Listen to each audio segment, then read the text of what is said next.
लेके काम करते हैं। एक हमने एटम ले लिया Na, इसको क्या कहते हैं बेटा? सोडियम कहते हैं इसको। इसके नीचे एक नंबर लिखा होता है, एक नंबर ऊपर लिखा होता है। जो नंबर नीचे लिखा होता है इसका क्या नाम होता है? इसको कहते हैं एटॉमिक नंबर। जितना किसी एटम का एटॉमिक नंबर होता है उतने ही उसमें नंबर ऑफ इलेक्ट्रॉन्स होते हैं यानी नेगेटिव, और उतने ही उसमें नंबर ऑफ प्रोटॉन्स होते हैं यानी पॉजिटिव चार्ज। ठीक है ना? तो यानी अगर सोडियम का एटॉमिक नंबर 11 है तो इसमें 11 इलेक्ट्रॉन होंगे और 11 प्रोटॉन होंगे और दोनों कैंसिल होकर क्या हो जाएगा? 0। यानी कोई भी एटम है वो अपनी नेचुरल कंडीशन में कैसा होता है? इलेक्ट्रिकली न्यूट्रल होता है। अब जब इलेक्ट्रिकली न्यूट्रल है तो चार्ज आया कैसे? चला इस पे आते हैं। तो ऊपर जो नंबर लिखा होता है इस नंबर को बेटा कहते हैं मास नंबर। और मास नंबर क्या बताता है? ये न्यूक्लियस के पार्टिकल्स को बताता है। तो न्यूक्लियस में कौन कौन से पार्टिकल्स होते हैं बेटा? प्रोटॉन्स और न्यूट्रॉन्स। तो मास नंबर क्या बताएगा? Number of protons plus number of neutrons, यही तो बताएगा ना। अब ध्यान से समझिएगा, न्यूक्लियस में ये दोनों परमानेंट पार्टिकल है। इसके अलावा कुछ टेम्परेरी पार्टिकल भी बनते और टूटते रहते हैं, जैसे एंटी न्यूट्रिनो, मेसान, देसान, पॉजिट्रॉन, है ना, ऐसे बहुत सारे पार्टिकल हैं। अभी जब सेकंड बुक हम लोग पढ़ेंगे तो उसमें आएगा मॉडर्न फिजिक्स। मॉडर्न फिजिक्स में टॉपिक हमारे पास आएगा एटम एंड न्यूक्लियाई। तो उसमें जब पढ़ेंगे एटम बम, हाइड्रोजन बम, तो वहां पर हम लोग इसके बारे में पढ़ेंगे, टेम्परेरी पार्टिकल के बारे में जो कि बनते हैं और टूटते रहते हैं। ठीक है ना? तो आपको ये पता होना चाहिए कि कोई भी एटम है, एटम में बेसिकली 3 परमानेंट पार्टिकल्स होते हैं। कौन कौन से? न्यूट्रॉन्स और प्रोटॉन्स रहते हैं न्यूक्लियस में, और इलेक्ट्रॉन चारों तरफ सर्कुलर ऑर्बिट में रिवॉल्व करते हैं। अब जरा एटॉमिक स्ट्रक्चर बना लेते हैं। ये सोडियम का मान लीजिए क्या है हमारे पास? एटम का न्यूक्लियस है। अब इसके न्यूक्लियस में क्या होंगे?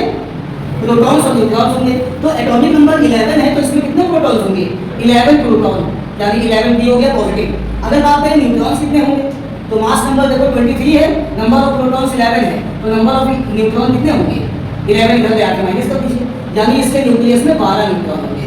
तो 11 प्रोटॉन यानी पॉजिटिव, 12 न्यूट्रॉन यानी नो चार्ज। तो फाइनली जो न्यूक्लियस मिलता है वो कैसा मिलता है? Positively charge. ये प्लस चार्ज है, नो चार्ज है, तो फाइनली कैसा मिल रहा है? Positive charge. ठीक है ना? तो अब ये प्रोटॉन और न्यूट्रॉन की बात होगी, बात करते हैं इलेक्ट्रॉन की। तो सोडियम में कितने इलेक्ट्रॉन है बेटा? 11। तो 11 इलेक्ट्रॉन का ये मतलब नहीं है कि पहले ही ऑर्बिट में 11 इलेक्ट्रॉन होता है। इलेक्ट्रॉन का जो डिस्ट्रीब्यूशन है वो 2l² के ऑर्डर में होता है। पहले ऑर्बिट में n की जगह 1 रख देंगे, 1 का स्क्वायर 1, 1 का 2 से मल्टीप्लाई 2, यानी पहले ऑर्बिट में मैक्सिमम कितने इलेक्ट्रॉन ले सकते हैं बेटा? 2 इलेक्ट्रॉन। अगर बात करें दूसरे ऑर्बिट की तो यहाँ पे n की जगह 2, 2 का स्क्वायर 4 हो जाएगा, 4 2 जा 8, यानी दूसरे ऑर्बिट में मैक्सिमम 8 इलेक्ट्रॉन हो सकते हैं। इसी को हम लोग कहते हैं ऑक्टेट, यानी कोई भी एटम है वो अपना ऑक्टेट पूरा करना चाहेगा। ऑक्टेट पूरा करने का मतलब यह है कि आउटर मोस्ट शेल में कितने इलेक्ट्रॉन रखना चाहेगा? 8 इलेक्ट्रॉन। अगर 8 इलेक्ट्रॉन नहीं है तो इलेक्ट्रॉन का करेगा लिमिट। ठीक है ना? तो 8 इलेक्ट्रॉन ये, 2 इलेक्ट्रॉन ये, 10 इलेक्ट्रॉन हो गए, और इसके पास है कितने? 11। तो 1 इलेक्ट्रॉन ये रहेगा आउटर मोस्ट शेल में।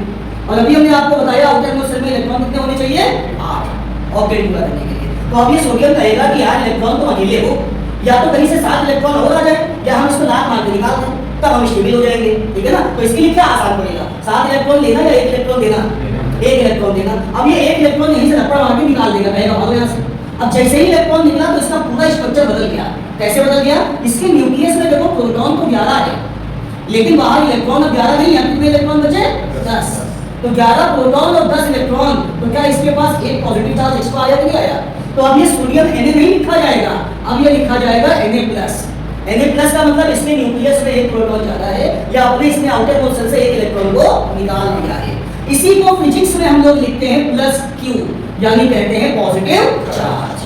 बात समझ में आ रही है नहीं? क्या मेरा पॉइंट समझ में आ रहा है? तो चार्ज क्या है? तो चार्ज क्या है बेटा आप समझिएगा। चार्ज किसी मटेरियल की इंट्रिंसिक प्रॉपर्टी है। इंट्रिंसिक का मतलब नेचुरल प्रॉपर्टी। सोडियम की नेचुरल प्रॉपर्टी है कि 1 इलेक्ट्रॉन निकालता है। वही मैग्नीशियम होता तो कितने निकालता? 2 इलेक्ट्रॉन।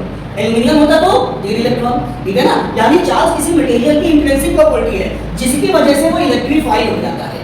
ठीक है ना? पॉजिटिव आयन अगर बन जाए या नेगेटिव आयन बन जाए तो हम कहेंगे इलेक्ट्रीफाइड हो गया है। और इलेक्ट्रीफाइड होने के बाद ये किसी दूसरे इलेक्ट्रीफाइड ऑब्जेक्ट से या तो अट्रैक्ट होगा या रिपल होगा। अब Na+ से Cl- होता तो क्या होता? अट्रैक्ट होता है ना? Na+ Cl- यानी जो इलेक्ट्रॉन इससे निकला है उसमें चला जाता। ठीक है ना? और क्या बन जाता है? NaCl यानी नमक बना लेता। ठीक है? और वही Na+ होगा तो क्या करेगा? रिपल करेगा। ठीक है ना? तो अगर इलेक्ट्रॉन निकल गया तो पॉजिटिव चार्ज, और इलेक्ट्रॉन को रिसीव कर लिया तो नेगेटिव चार्ज। तो चार्ज किसी मटेरियल की इंट्रिंसिक प्रॉपर्टी है जिसकी वजह से वो इलेक्ट्रीफाइड हो जाता है और किसी दूसरे इलेक्ट्रीफाइड ऑब्जेक्ट से या तो अट्रैक्ट होता है या रिपल होता है। तो इलेक्ट्रिक चार्ज की डिफिनेशन क्या होगी? लिखेंगे जल्दी से, लिखेंगे। Electric charge is the intrinsic property of any material. By virtue of that, it becomes electrified and can be attracted or repelled with any other electrified object. Electric charge का formula क्या होगा? अभी फॉर्मूला हम लोग class 10 वाले फॉर्मूले से लेंगे। इलेक्ट्रिक करंट का फॉर्मूला याद है किसी को? इलेक्ट्रिक करंट का क्या फॉर्मूला होता था? Rate of flow of charge Q by T। तो Q का फॉर्मूला क्या हो जाएगा?